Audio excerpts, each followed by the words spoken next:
And Amy, so the opening salvos and the Gorsuch confirmation process occurred yesterday. The usual preening and abortion signaling you get from the Democrats, no more so than from DiFi, Senator Dianne Feinstein, who supersized the Constitution. If these judgments, when combined, do not constitute super precedent, I don't know what does. And I don't know what super precedent is. It's something that doesn't exist. She's talking about previous decisions on Roe v. Wade, upholding Roe v. Wade in pertinent part, and that constitutes this thing called super precedent, which is a made-up phrase by Senator DiFi. Oh, by the way, she mentioned 44 years of jurisprudence on Roe v. Wade. Plessy v. Ferguson, separate but equal, was the position of the court for 56 years before the Brown v. Board of Education decision that properly ruled that unconstitutional. Well, did you let her know? I didn't let her know because what's the point, really? Yeah.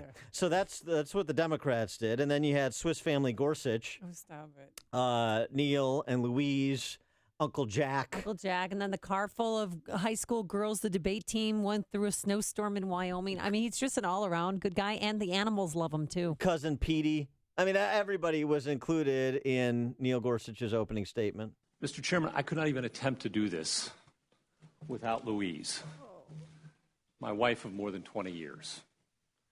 The sacrifices she has made and her open and giving heart, they leave me in awe. I love you so much. And then the hug and the kiss. I know, it was really sweet.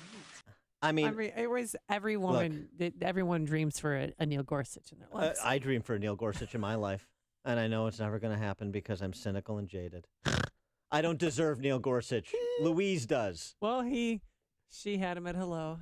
I do deserve David French to give a serious analysis on this rather than our hijinks. David French, our friend from National Review, constitutional lawyer, best-selling author, also served our country honorably in Operation Iraqi Freedom. David, thanks for joining us again. Appreciate it.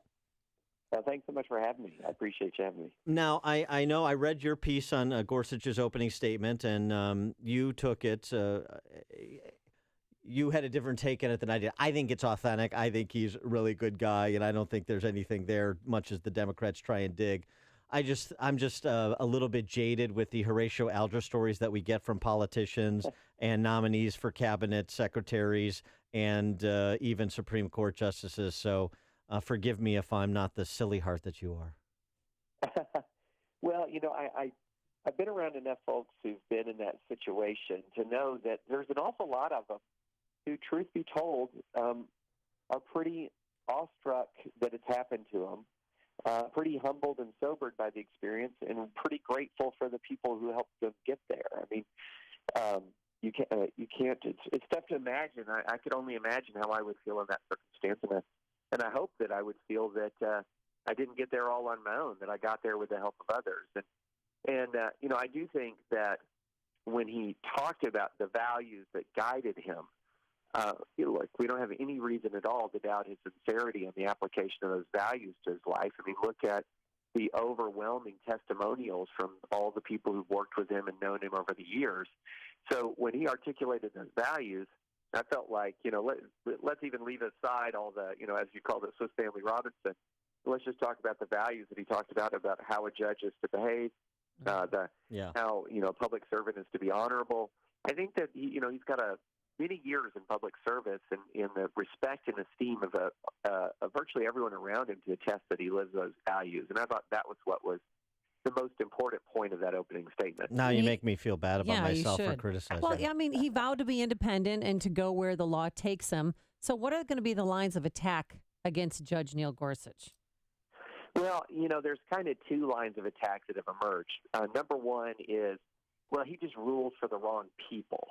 And this is the main attack that you've seen from the Democrats. So you'll hear, he has ruled against poor people and he's ruled for corporations, that he's ruled against African Americans, that he's ruled against women.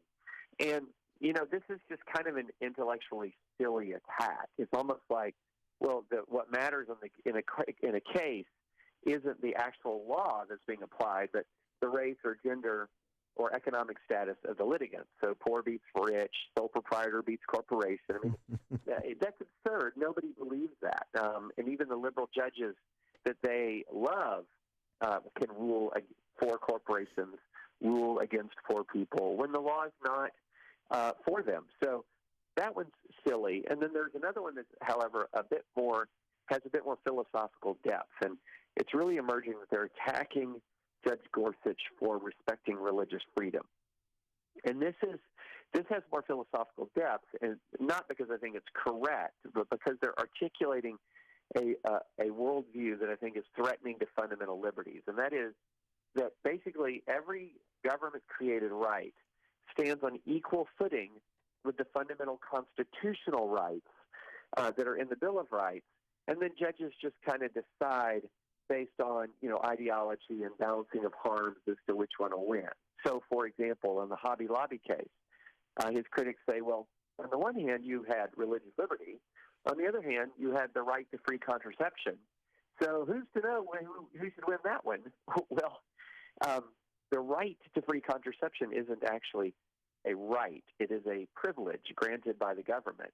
Religious liberty is a right that is guaranteed by the government. It's one of the unalienable rights that are attached to all human beings. So not all quote-unquote rights are created equal, but that's the argument that an awful lot of particularly leftists engage in who want to see government power increased. Well, so desperate are they to come up with something to get after Gorsuch that you've got Chuck Schumer, Senate Minority Leader Pagliacci there, talking about 60% of his holdings were for employers versus 40%. So the next case needs to be for an employee to balance it out, like you were saying, these kind of arbitrary criteria that have nothing to do with the rule of law. And you also have a lot of people rallying to his defense from across the spectrum, including former Obama Solicitor General, Democrat senator from Colorado, 87 of his law students, and law schools not exactly incubators of conservatism. No. And it's fascinating the reach that they have to make to try to appease the MoveOn.org base of the Democrat Party in its modern formation. Right. Well, and here's also what's short-sighted. But I do get a feeling like they're just going through the motions. But here's what, if they're being truly intensely trying to derail him, here's where they're being short-sighted. Who do they think they'll get if he's rejected? Who's the next pick? So here you have, if they're claiming that the number one threat to America right now is the authoritarian impulses of Donald Trump, well, guess what? Neil Gorsuch is the most anti-authoritarian, one of our anti-authoritarian judges in the entire federal system. Right. He's a guy who wants to shrink the executive power, not expand it.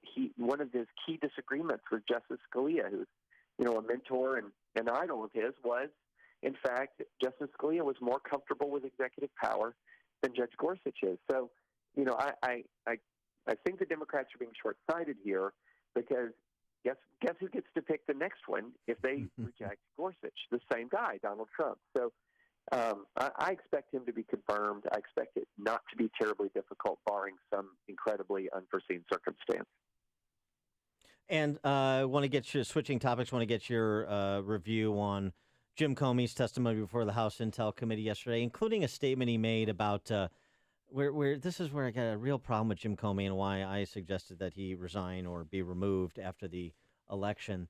He doesn't say much on substance because he can't say a whole lot on these dueling narratives from the Trump camp as well as from the Democrats.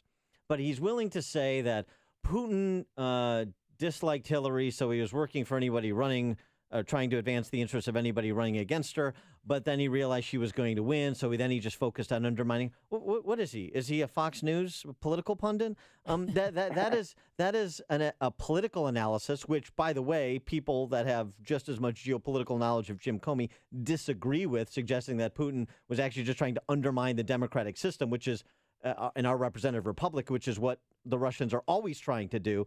And even Comey undermine his own case, his own observation by suggesting, and the Russians are going to do it again, trying to interfere with the election. Okay, so it's not about Hillary Clinton. It's about undermining the republic. So, the political Jim Comey is a little bit disquieting, even if there are some underlying things in terms of legalities or legitimate concerns that he raises, in my opinion. Well, here's the thing about the so it was known well before the election that Russia was trying to interfere in the public debate. Russia was, the WikiLeaks hack, all that was known well before the election.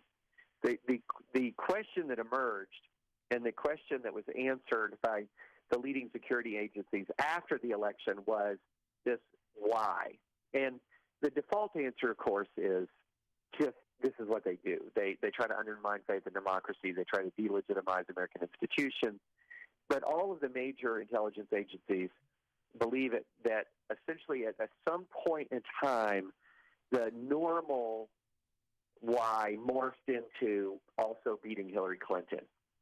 And so that's not just a Comey conclusion. And look, could they be wrong about that? Sure, they could be wrong about that. Were there intercepts indicating that the Russians were delighted when she lost and Trump won? Yeah, that's been reported pretty widely. But to me, that's kind of irrelevant. We want to know what they did. We want to know why they did. But we also want to know how they did it and what we can do to stop it from ever happening again, from limiting Russian influence. And that, to me, is what's really important. Well, so, this is I'm sorry, go ahead. No. Well, he said yesterday, James Comey said that it's going to happen again. Yeah. Well, they're going to try again. Yeah. So, what can we do? Can we beef up our IT? Can we educate Americans not to believe what the propaganda that comes from RT, Russia Today, their propaganda arm? What can we do to protect ourselves? I think that's very important. It's also important to note that when Comey talks about a counterintelligence investigation, a lot of people just equate that automatically with a criminal investigation. They're not the same thing. A counterintelligence investigation is one that's designed to uncover and block foreign intelligence operations in the U.S. And that's the investigation that's ongoing. And look, here's the bottom line. We want the FBI investigating this stuff. So for them to confirm that it's happening is just confirming that they're doing their job. So, right. And then the other thing is I think that there's a need for the American people, all outside of everyone's at Trump's most hardcore base, to have an institution that they trust investigate this. And there's an awful lot of people who right now don't trust Congress at all. So I think it was reassuring to an awful lot of Americans that an institution that still retains a high degree of trust is investigating this situation, which is very serious. Now, that doesn't mean that Trump officials did anything wrong or there's evidence of collusion between Trump officials and Russia. All that will be teased out. All that will be found out. But I do think it's important and reassuring mostly to the American people that the FBI is looking into this. He is David French. He's a writer over at National Review, nationalreview.com. Always worth checking out what he has to say on a wide range of topics. Constitutional lawyer, best-selling author, veteran of Operation Iraqi Freedom. David, thanks as always for joining us. Appreciate it. Thanks so much for having me. And he joined us on our turnkey.pro answer line.